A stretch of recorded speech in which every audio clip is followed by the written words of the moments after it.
যখন আমরা ছুটিতে বাসায় থাকি তখন আমাদের অনেকেরই ইচ্ছা করে একটু গরুর মাংস খাওয়ার।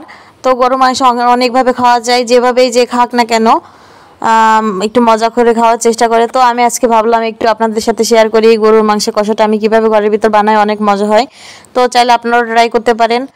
তো দেখুন, আমি কথা বলতে বলতে গরুর মাংস ভিজিয়ে রেখেছিলাম, সেটাকে আমি সুন্দর মতো ধুয়ে নিয়ে চলে আসব। আর এদিকে আমি মশলাগুলো ব্লেন্ড করে নিয়ে চলে আসব। তো আরেকটা কথা বলি, গরুর মাংস আসলে যেই রান্না করুক, যেভাবেই রান্না করুক, আমার কাছে কিন্তু অনেকটাই স্বাদ লাগে।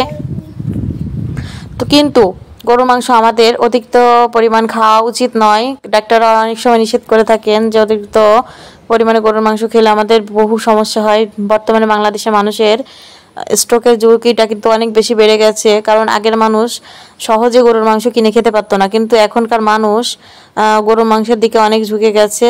গরুর মাংস অনেক পরিমাণে কিনে একবার 2-3 কেজি রান্না করেও 2-3 জনে খেয়ে ফেলে। তো আসলে এটা করা একদম ঠিক নয়।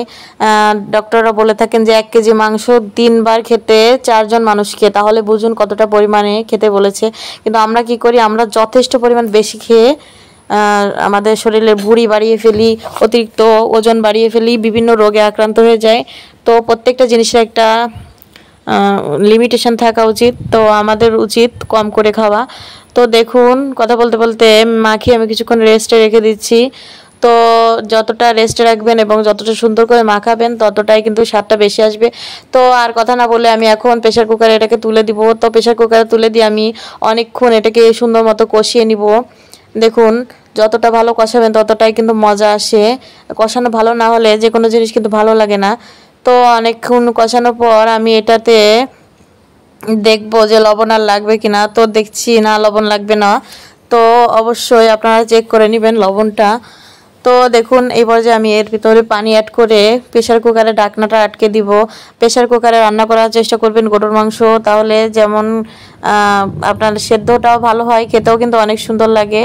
এদিকে মেঘে রাগাটাকি করতেছে।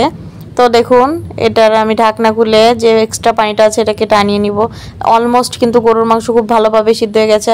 আপনারা চেষ্টা করবেন 5 থেকে 7 মিনিট বা 10 মিনিটের ভিতর প্রেশার কুকারের ঢাকনাটা খুলতে।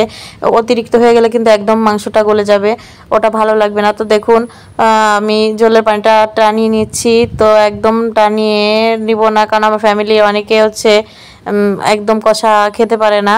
তো একদম কষা করলে আরও বেশি স্বাদ লাগে। তো যেটাই রান্না করছি অনেক মজা হয়েছে, তাই ভাবলাম আপনাদের সাথে একটু শেয়ার করি। তো যারা আমার চ্যানেলে নতুন তারা আমার চ্যানেলটিকে অবশ্যই সাবস্ক্রাইব করবেন, লাইক দিয়ে পাশে থাকবেন।